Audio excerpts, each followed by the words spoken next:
Salut à toi et bienvenue, c'est Dr Kouyanski. Comme d'habitude, c'est un grand plaisir d'être avec toi aujourd'hui. De quoi je vais te parler aujourd'hui? Je ne compte plus le nombre de fois où on m'a demandé mais quel aliment fait le plus maigrir et quel aliment fait le plus grossir. La vraie question à se poser, c'est y a-t-il réellement des aliments qui font grossir et des aliments qui font maigrir? Eh bien, la réponse dans cette vidéo, et il se peut que tu sois un peu surpris.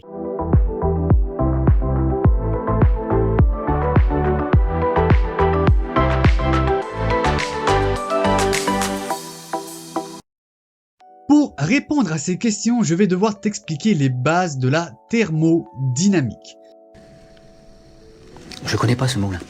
C'est un mot qui peut te sembler compliqué, mais tu vas voir finalement c'est quelque chose de très simple. Pour fonctionner, le corps a besoin d'énergie qu'il trouve sous forme de calories dans ton alimentation. Une fois ingérée, cette énergie va être utilisée de différentes façons par le corps. La première va être pour produire de la chaleur, d'où le nom thermo. La deuxième, ça va être pour créer du mouvement, d'où le nom dynamique, ce qui nous donne donc thermodynamique pour chaleur et mouvement. La quantité d'énergie dont ton corps a besoin varie en fonction de nombreux facteurs, à commencer par ton taux de masse maigre, comme je te l'explique dans la vidéo sur l'effet yo-yo. Si tu ne l'as pas vu, je te la mettrai juste là. Tes besoins énergétiques vont donc, comme je te le disais, varier en fonction de ton taux de masse maigre, de ton activité physique, de ton facteur de récupération, mais aussi de l'effet thermique des aliments. Je reviendrai sur ce dernier point un peu plus tard dans la vidéo. Du coup, que se passe-t-il si tu apportes plus d'énergie à ton corps que ce qu'il n'a besoin? Comme le disait si bien Antoine Laurent Lavoisier, rien ne se perd, rien ne se crée, tout se transforme.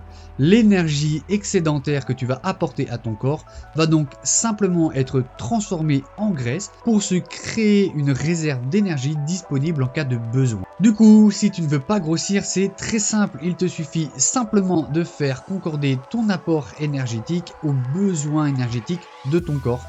Et cela, peu importe la source d'aliments choisie. Dans le même principe, si tu veux perdre du poids, il te suffit simplement d'avoir un apport énergétique inférieur aux besoins énergétiques de ton corps. Et là encore, peu importe la source d'aliments choisie, tu peux tout à fait perdre du poids en mangeant tous les jours de la pizza. Dès l'instant où ton apport énergétique, donc ton apport calorique, est contrôlé et que tu crées un déficit, un manque pour forcer ton corps à aller puiser dans les réserves qu'il a fait au préalable, eh bien tu ne prendras pas de poids. Donc, pour répondre à la question quel aliment fait grossir? Eh bien je vais te répondre tous et aucun. Quel aliment fait le plus maigrir? Eh bien là aussi ça va être la même réponse. Tous les aliments font maigrir et tous font potentiellement grossir aussi. Ce qu'il faut comprendre, ce qui fait grossir avant tout, ce n'est pas l'aliment ni même l'apport calorique de cet aliment, mais uniquement le bilan énergétique net. Ça veut dire ton apport calorique moins tes besoins caloriques de ton corps. Si le bilan est positif, eh bien tu vas prendre du poids.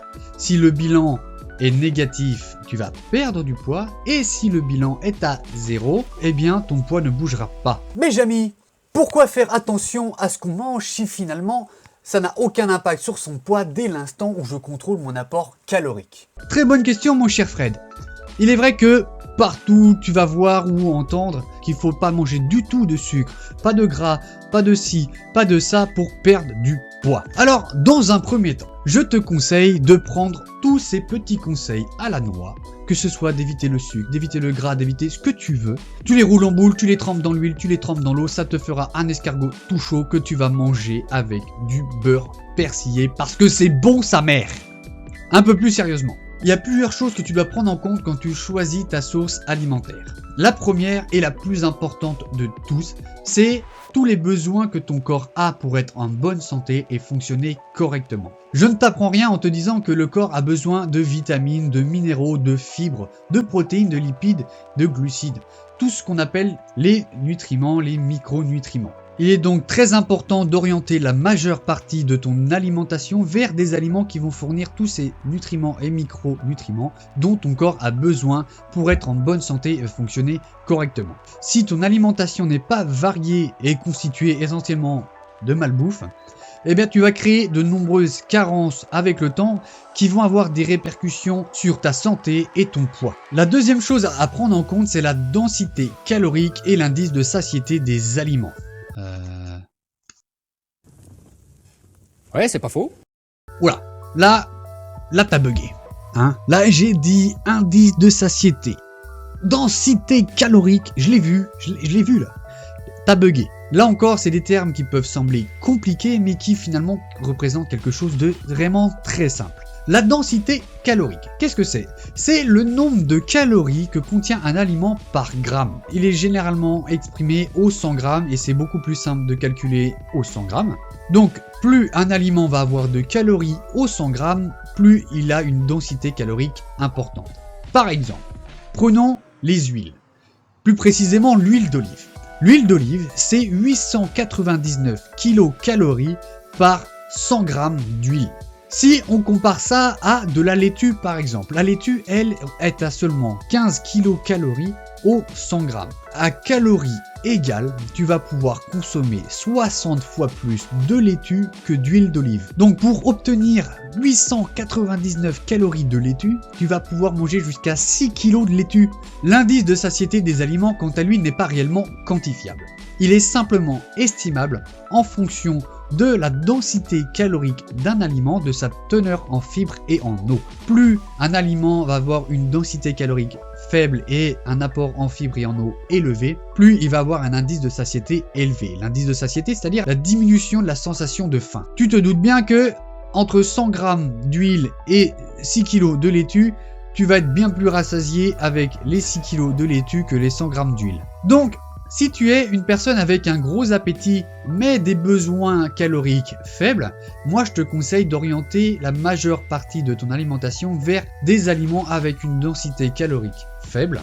Cela va te permettre de manger à ta faim sans pour autant prendre le risque de dépasser tes besoins énergétiques. A l'inverse, si tu es quelqu'un qui a un petit appétit, eh bien je te conseille de t'orienter vers des aliments avec une densité calorique plus élevée. Cela va te permettre d'atteindre facilement tes besoins caloriques sans avoir à te forcer à manger. Le dernier point à prendre en compte, c'est le point que j'ai cité un peu plus tôt dans la vidéo, l'effet thermique des aliments. Qu'est-ce que ceci? L'effet thermique des aliments, ou TEF, c'est la proportion de l'apport calorique de l'aliment que ton corps va utiliser pour transformer cet aliment en énergie. Le TEF s'exprime en pourcentage et varie en fonction de certains facteurs, à commencer par le taux de masse grasse de l'individu, le type de nourriture et si le repas est complet ou non.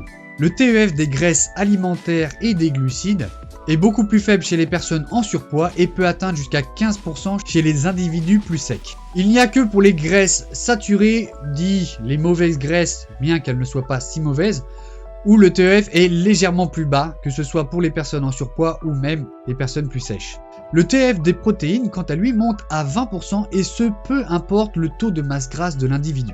Mais attention, la différence de TEF entre ces différents macronutriments ne s'applique que si ces macronutriments sont consommés de façon isolée. Pour un repas complet constitué de protéines, de lipides et de glucides, le TEF peut monter jusqu'à 25% chez les individus les plus secs.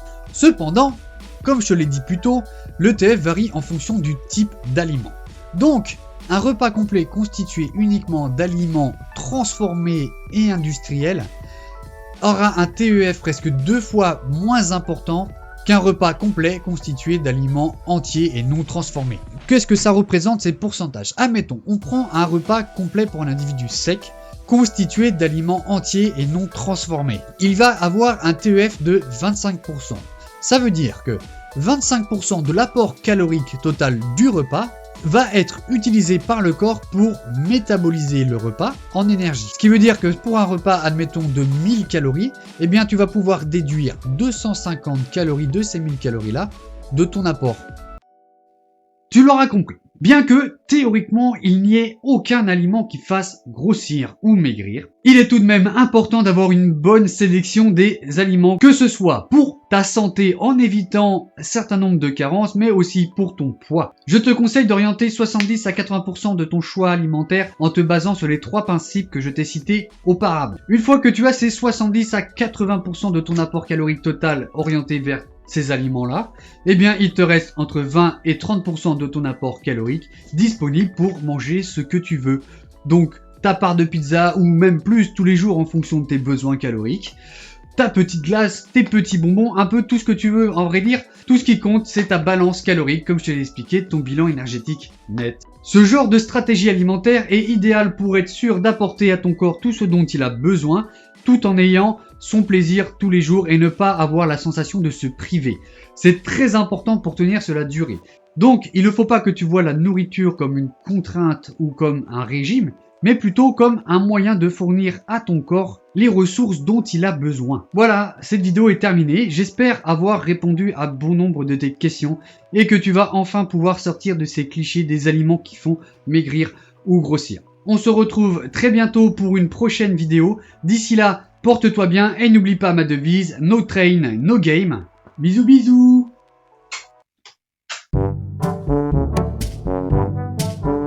Ça fait Tintin un peu. Hein, c'est pour pas te transmettre mes microbes à travers la caméra.